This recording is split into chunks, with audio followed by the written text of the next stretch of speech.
Welcome, listeners, to a realm where shadows dance and whispers echo.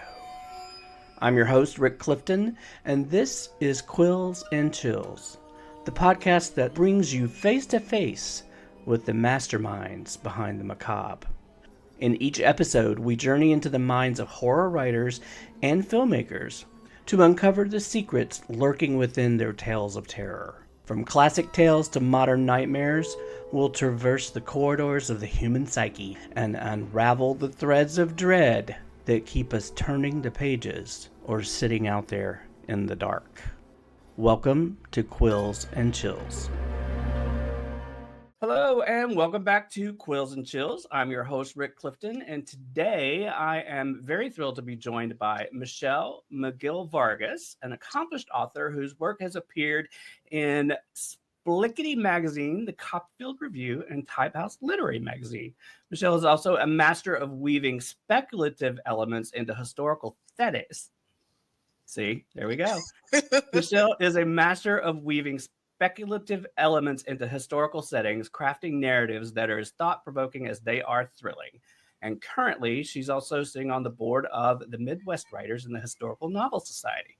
So today, we are talking about her amazing book, American Ghoul. So welcome to the show, Michelle.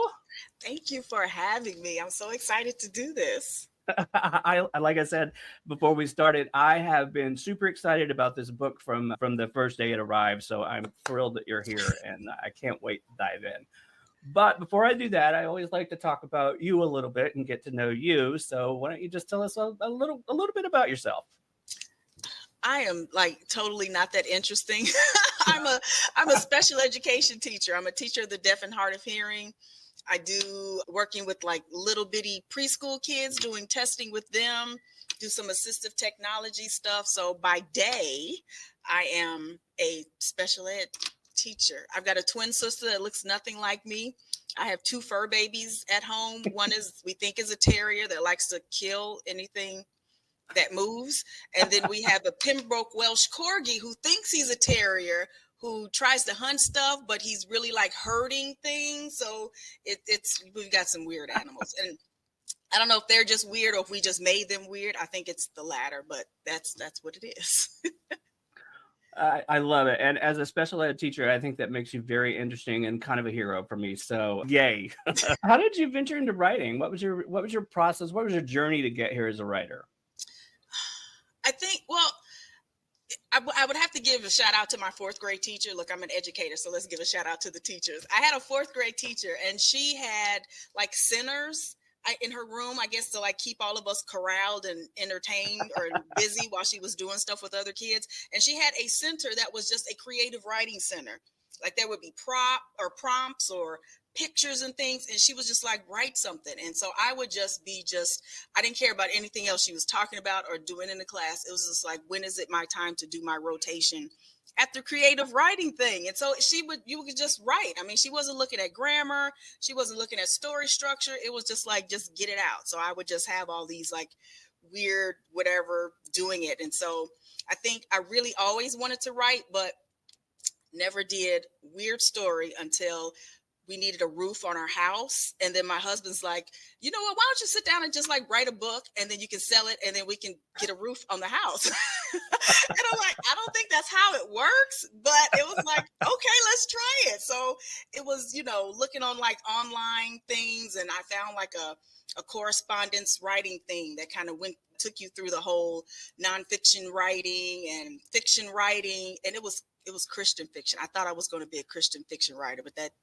no, my characters don't behave well enough to be Christian fiction. So that didn't work out. So, but that going through that course, the assignments were, you have to get something, send it out to get it published. And the first assignment I had, it got published. And I was like, okay, maybe I can do this for real. So that's kind of how it started. I love it. And kudos to that fourth grade teacher. Mine was a seventh grade teacher, and I can totally relate. So, Michelle, what's your process for writing? This is always an interesting question to me, and I'll tell you after you answer, but I'll tell you why after you answer. But what's your process for writing? Are you an obsessive plotter? Do you just dive in? Or are you a little mix of both? How do you sort of get into it? Okay, so this is going to sound, I'm going to say this about all my answers. This is going to sound weird, but I am a pantser. So it starts with kind of just like either a character that's interesting doing something in my brain, and it's like, oh, maybe that could be something. Or it could be like some research, because I really love historical fiction. So it could be just some research that I found randomly and like, oh, that could be an interesting, plot or something. So it just kind of starts there. And then I only write when what my characters tell me to write. So I don't plot. So like I'll have a plot in mind. Like if I'm writing something, it's like, I really would like X to do this. And legit, if they don't want to do it, that is the worst writer's block. I'm just sitting there just looking at the page. It doesn't go anywhere. It is not working. And which is why I'm not a Christian writer. Like I was going to be one. And this pair of, not an American Ghoul that I wrote. This was something different I was toying with. And the characters like wanted to have sex. And I'm like, no, we can't do that. This is Christian fiction. And I could not write that story at all until I just let them, okay, just fine. Just go ahead and do it. So then and then the book just kind of the manuscript kind of just went and flowed. So it's really just me sitting and just listening to the voices in my head and just writing what they tell me to write. Well, you can take solace in the fact that having done this for a little while now, almost every single author has told me exactly the same thing. And only authors get it. Like when I tell like my family, they're like looking at me like, are you okay? And then it's like, well, I mean, no. But when I tell other writers, they're like, oh yeah, I do the same thing. I'm glad you said it out loud. It was like, I'm glad you can relate, because I thought I sounded crazy, but I guess it is normal. It is very, very normal. So, last question before we dive into the book: what brought you to horror? What made you write American Ghoul, especially coming from Christian fic? I'm very interested to see how that all came to be.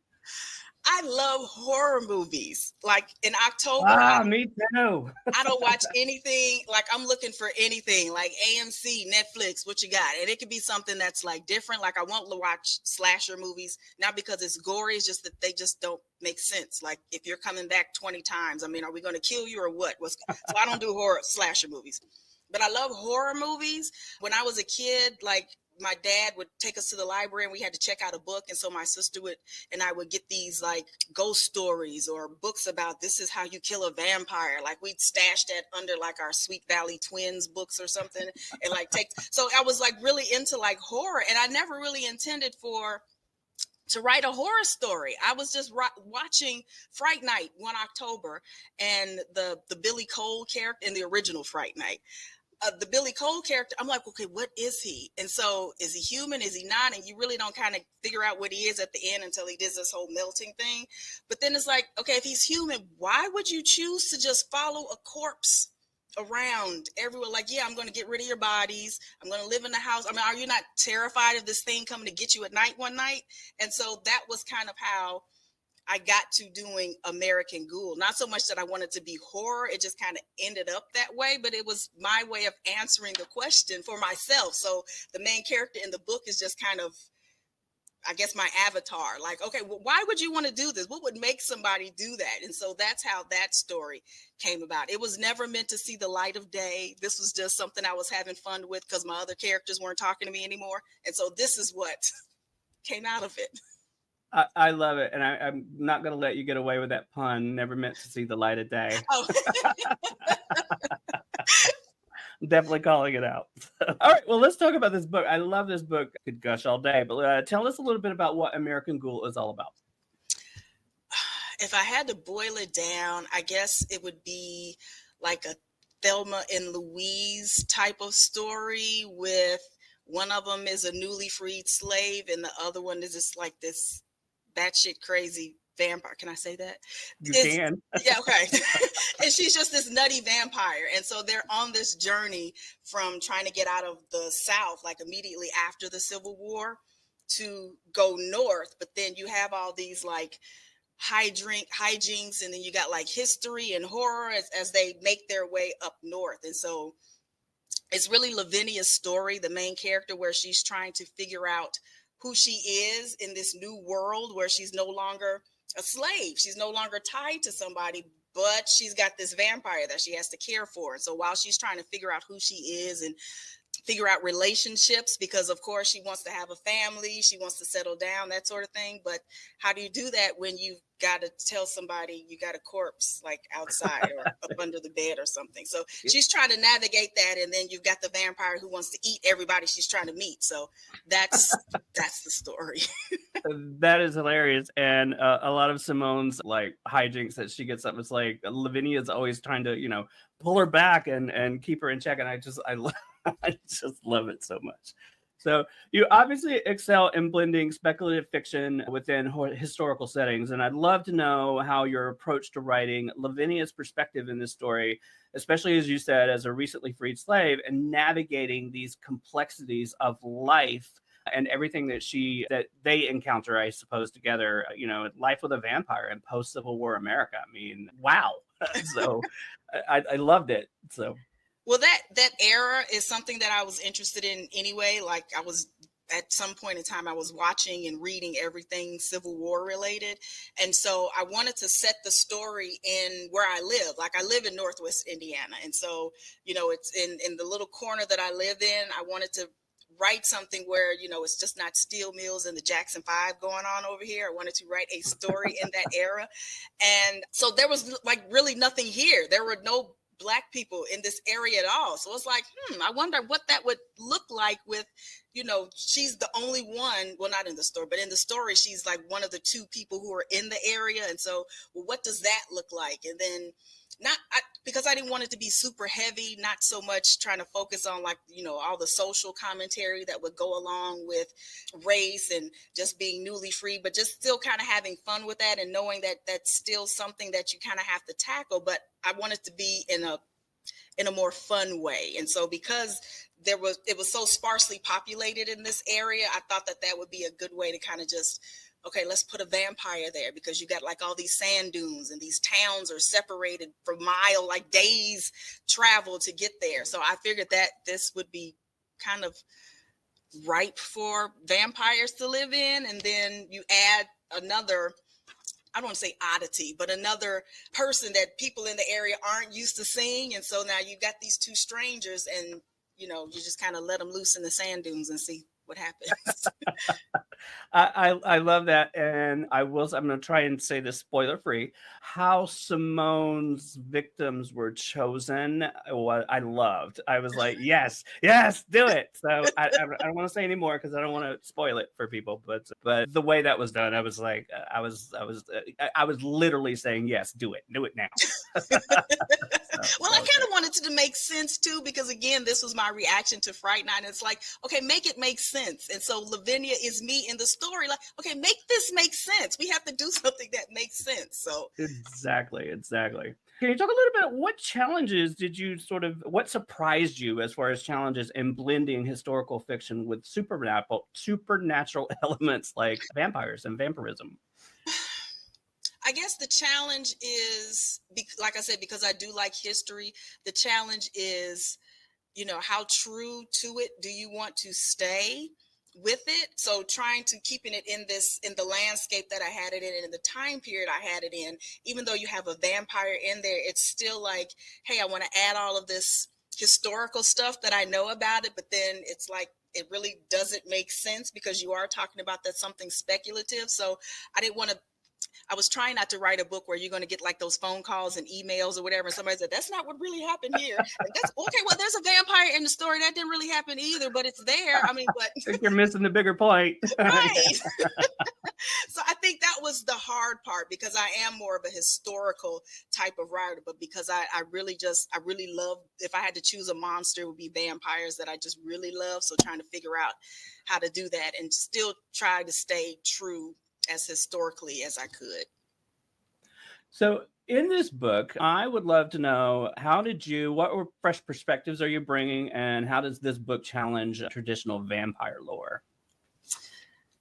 Well, so with the one of the characters that's in there with the redues who are there, and they're the ones who have kind of like a background or a belief of vampires. And so I kind of wanted to challenge that in there with Lavinia again, saying, okay, make this make sense with what they believe as far as vampires are concerned. And I also wanted to do something a little different with the whole vampire helper thing. Like you see those in novels where you have like Renfield and he's like mind controlled by the vampire, and I didn't really want to give Simone that many powers. Like, we're not turning into a puff of smoke, we're not turning into bats, that because I mean, make it make sense. And so it had to be something that was still kind of rooted a bit in the natural world. And so I wanted to do something different with my Renfield quote unquote character, with her almost sort of willingly taking on this role of being that vampire assistant. So using the reduce to kind of counter the whole what you think about vampires, to kind of make it my own. And then the same thing with the Lavinia character as far as the helper, because then I'm switching it a little bit, because usually when you see those characters, it's the vampires telling the Renfield person to do, but it's a little reversed in this story. I love that. And I'm glad that you brought that up, because that was something that sort of really jumped out to me too, is I felt like in the role of Lavinia, she's definitely there. It feels like there's a power struggle as well, but she definitely has sort of her own agency within the story. And I absolutely love that. So, and it actually is a great segue to my next question. The relationship between Lavinia and Simone is very complex. It's a lot of fun. I think it's been described as a sort of a buddy road trip comedy, as well as a sort of horror story. And, you know, there's a lot of really fun, but also really sort of tense moments between them. I've laughed out loud quite a few times at some of the hijinks. I love it. But I was wondering if you could talk a little bit about that dynamic and how you navigated those power imbalances, or even the emotional intricacies within their relationship with each other. I think you just touched on a little bit, but yeah. Mm-hmm.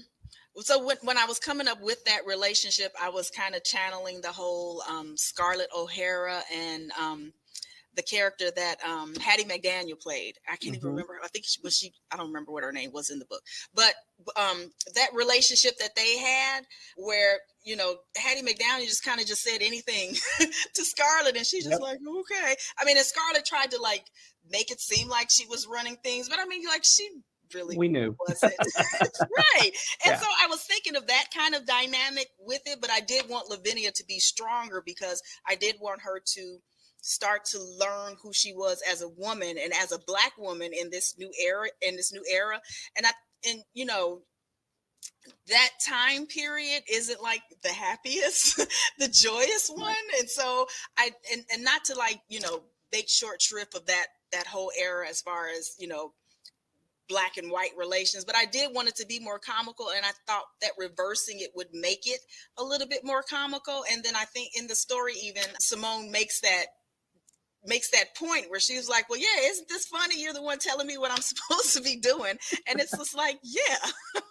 So I think it was just a way to kind of make the vampire story different, to turn that era a little bit different with the relationships on their head so much, so that you're really not expecting that, you know, all of the down stuff about it. I did want to make the story kind of light. Well, it definitely made for some engaging and fun characters, and they really jump off the page for me. So I would say well done in that regard. So I love them both for different reasons. So thank you. One of the things I think Lavinia struggles with is compromising her morals somewhat. So I was wondering if you could talk a little bit about that internal conflict and how it sort of shapes her character and her actions throughout the book. Well, and another thing that I was trying to do with that was trying to figure out who would be the type of person that would want to follow a corpse around and do all this horrible stuff with the corpse. And I figured it had to be somebody in the absolute worst circumstance. So who else but a newly freed American slave? So yeah, her circumstances were just awful. And with that, with her wanting to, like, believing that this person, even though it's a vampire and it's a dead body, is her means of getting things that she wants, because she realizes that, you know, I just can't just walk into a store and just like buy something. I can't just go and just buy a house. I just can't really do what I want to do, even though that time period, you know, the slavery era is over. but she still has some limited access, and she understands that. And as a woman, when she's interacting with some of the males in the book, it's understanding that dynamic too. And so with her trying to navigate the whole should I or shouldn't do. So she tries to justify what she's doing. Like, well, we're just going to go after bad guys. We're just going to go after, she may have a dress that I want, but she spit on me or something like that. So she's trying to justify what she's doing because I think in the back of her mind, she realizes that without this vampire, I can't do a lot of the stuff that I am doing or want to do. So trying to justify that so she can kind of keep it going, but still keeping a little bit of her sanity and her humanity while she's doing this. I love it. It's great.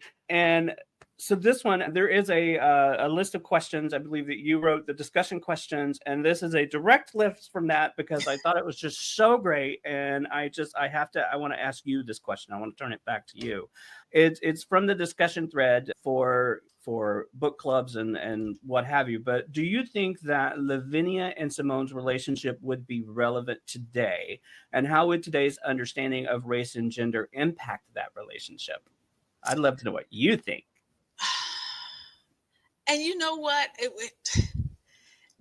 I guess, given our political environment now, you've got the whole, we may get a woman president for the first time. We better.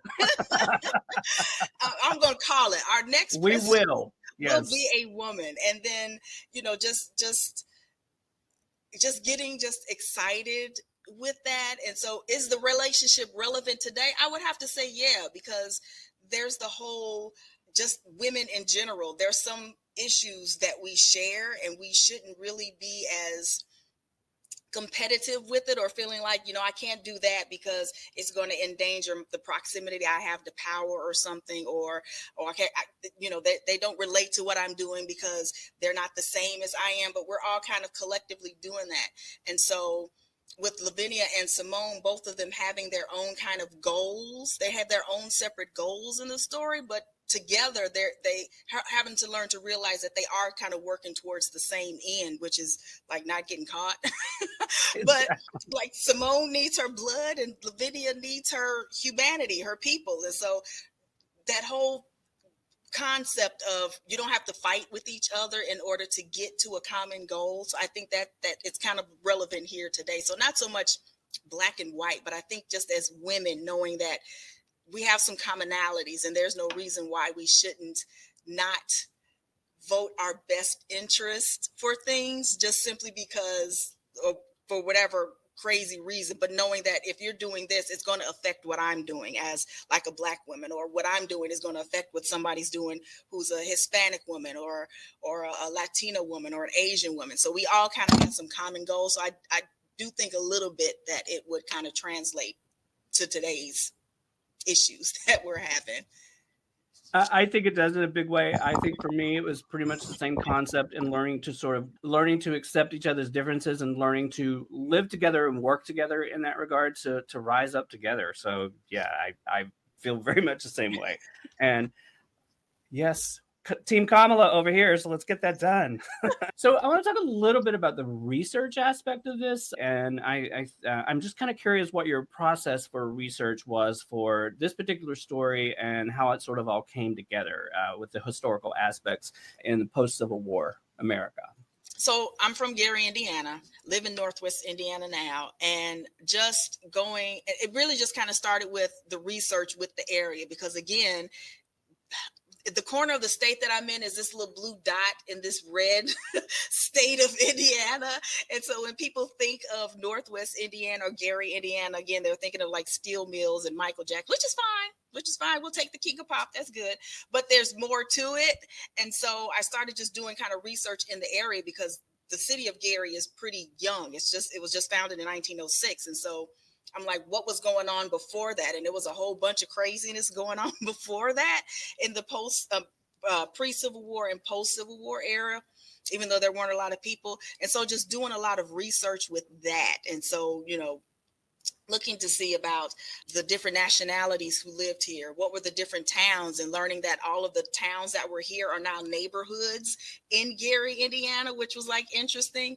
And so just kind of because I liked doing that research, and I'm one of those ones that'll go like down in a rabbit hole. I'll be in the archive somewhere and it's just like, hey, I'm researching something in 1866, but I found out something that was going on during the World's Fair in Chicago. So I go down those rabbit holes, and it's just a matter of, like I said, learning how to pick what's relevant to the story and not just really showing off like, hey, I knew this about the city. Did you know this? And like, nobody cares, but I do, but it's not relevant to the story. So having all of that research and then just picking what's necessary to help make the story flow. And sometimes I miss the mark. So you have critique groups, and my wonderful agent, Melissa Danasco, was just really just, okay, we don't need this. We don't need this. Let's just focus here. And it's like, okay, yes, ma'am. I can totally relate to that. I think I wrote a screenplay a few years back, and it was based in Louisiana, New Orleans to be specific. And I went deep on the history of New Orleans. And I had, like you, had a few people that were, editing, and they're like, you don't need all this. You don't need all this. Just get to the heart of it. I know. But I'm like, it's so cool. But anyway, whatever. All right. My favorite question of all time, without giving away too much or without any spoilers, is there a pivotal moment or a scene from the book that you feel like readers should look forward to? And before you answer that, I'm going to tell you mine. Okay. And again, I'm not going to spoil it, but it's the last chapter. I screamed in that last chapter. I was like, what? So I loved it. It was great. Were you expecting it, or were you just like, oh? No, I was not. And I was like, oh, okay. And yeah, so I wanted one more chapter. I really did. I was like, come on. So, but it was well. Really see, great. That's why people have to go buy the book. So then because that's not the end of the story in my brain. I was hoping you would say that. Yes, I have a whole thing as to where it leaves off and what's going to happen next. So everybody has to go out and buy the book so that my publisher has to read and say, yes, let's do a part 2 of the book. So I guess my favorite part, and then go like this if you feel like I'm like spoiling it for folks, but I guess my favorite part would have been revelations about Nate in the story, because Nate was never originally supposed to be in the story. He was just a random bartender there in this saloon that they worked in. And as Lavinia's telling me the story, Nate was telling me more about himself, and I was just like, really? That is so interesting. And so I'm adding it to the story. And then, my editors are like, you need to flesh that out a little bit, because that was just the change or the addition of him in there, and the information that you learn about him was interesting and revealing. So learning more about him and the I guess the reveal when she's sitting there talking to him, and then you learn who Nate is in the story. I think that was the part was a good one too. Yep. So I loved it too. So, well, you answered my next question. I wanted to know what the plans are for the story moving forward and for Lavinia. So I want everybody to go get this book, because I really want to know. So I guess my question for you is, what do you hope that readers, after reading this book, will take away from this book? Honestly, I'm hoping that, and this is just the nerd in me, I'm hoping that they're like, wow, there is really more than sand dunes and steel mills in Northwest Indiana. So I'm thinking like Twilight, when she wrote that story and everybody was doing all these pilgrimage to like Forks, Washington, or wherever the story was taking place. Pacific Northwest up there. Yeah. So the people to say, hey, that's Northwest Indiana. I love this book so much. I want to go there and see it, because all the setting that's in there is like, I could go walk out there and say, okay, what is it like at the beach at night? Is the sand cold? Is it hard? Can I really see Chicago? That sort of thing. So being able to go do that, I hope they take that away. I hope they find it humorous and funny, and that they appreciate the kind of balance that I'm doing with it. Because when I wrote it, my mother was like, well, I don't want to read that. And I'm like, it's not creepy, scary. I mean, you're not going to have nightmares with it. And so when she read it, she was like, oh no, this is kind of funny. But it had its moments in it where there were some horror and terror, but I don't want people to feel like it's horror and I can't read it because I'm going to have nightmares. And I don't want people who enjoy horror to think that, this is something that's too comical, and so it doesn't appeal to my hardcore horror type of genre. No, I think it's a beautiful balance. I have a friend, hello Mitzi, who she loves to read. She hates horror. She will never watch a horror movie with me. She will never read a horror book that I recommend. And I'm going to see if I can get her to read this one and give me her thoughts on it, because I feel like it's a nice balance. What I love about it, and you said this earlier, and I could not find a better way to describe it if you paid me to come up with the words, but the Thelma and Louise is probably really a great way of sort of describing the story between the two of them. And I'm hopeful for more. So that's a shout out to my agent, Melissa. She came up with that one. I love it. I love it. I love it. So what's next on the horizon for you? What can you tell us? What can you talk about that you're working on? Well, in my brain, I have the part 2, the next story of Lavinia and the person that she's with at the end of the story. So I kind of have that. Well, I don't plot, but I have like this nebulous idea of what I want to happen. So that's in my head. And then I've gone from like Northwest Indiana, like 1860s Northwest Indiana. And right now I'm like halfway through something that happened in like ancient Nubia with like the pharaohs and pyramids and things. And, I love it. And there's whether this works or not, it's not the Exodus, but it's kind of paralleled with that, except you got like with the mummies, and I learned that they do have like a belief with vampire sort of thing, but theirs is a little different because I love vampires, trying to weave that in there. So that's kind of what I'm working on. But again, they've stopped talking to me right now. So hopefully once I'm done with Lavinia, they can stop being jealous, and then those characters can finish telling me the rest of their story. Well, I am super excited, and I'm tuned in, and I will definitely be paying attention. So we've got a new fan right over here. So the book is called American Ghoul. It's available everywhere on September 3rd. And as we always like to say here at Quills and Chills, please support your local bookstores whenever and wherever possible. Yes. So Michelle, I cannot thank you enough for joining me today and talking to me. Like I said, I'm a fan, and I do hope that whatever Lavinia's future is, you'll come back and talk to me again in the future, for sure. I would love to, and thank you for inviting me on. This was fun. Got it. All right, you guys, thank you so much, and we will see you next time on Quills and Chills. Bye, everybody. Thanks for joining me on another episode of Quills and Chills. I hope you enjoyed our deep dive into the mysterious and the haunted. If you're enjoying the show, don't forget to support us by subscribing on your preferred podcast platform and leaving us a rating or review, because your feedback helps keep those chills running down both our spines. And feel free to share the show with your favorite fellow horror enthusiasts. Also, if you guys have any spooky stories, strange encounters, or paranormal experiences of your own, I'd love to hear them. Reach out to me on social media or email me at quillsandchillspodcast@gmail.com. Who knows? Your story might end up on a very special episode. Anyway, thanks for listening, and I will see you back here next time on Quills and Chills. Bye, y'all.